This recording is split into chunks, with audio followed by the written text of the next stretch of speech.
సమంత, నాగ చైతన్య ఇద్దరు కూడా విడిపోయి చాలా ఏళ్ళు గడిచింది. అయితే వీరు గడిచిన తర్వాత కూడా నటి అమల గారైతే నటి సమంత కోసం అమల గారిన మాట్లాడిన మాటలు వింటే అభిమానులు సైతం షాక్ అవ్వాల్సిందే. అయితే సమంత ఈ మధ్య కాలంలో నిర్మాతగా 'శుభం' మూవీని నిర్వహించింది. ఈ సినిమా మే 9న రిలీజ్ అయ్యి తక్కువ బడ్జెట్‌తోనే రిలీజ్ అయ్యి మంచి బడ్జెట్ కలెక్షన్ అయితే సంపాదించుకుందనే చెప్పాలి. అయితే అక్కినేని ఫ్యామిలీ నుంచి బయటకు వచ్చేసిన సమంత సక్సెస్ వైపు దూసుకు వెళ్తుందనే చెప్పాలి. కానీ నాగ చైతన్య మాత్రం పెళ్లి వైపు దూసుకెళ్ళాడనే చెప్పాలి.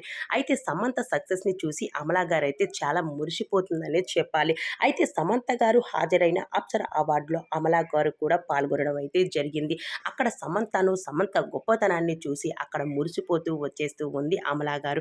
అయితే అమలా గారు అక్కడ చెప్పిన మాటలు ఏంటి అంటే, సమంత మా ఫ్యామిలీ నుంచి విడిపోయి బయటకు వెళ్ళిన తన గొప్పతనం మాత్రం అలానే తన ఎప్పుడు కూడా మా మా మనసుల్లోనే పైనే ఉంటాది అంటూ చెప్పుకురావడం జరిగింది.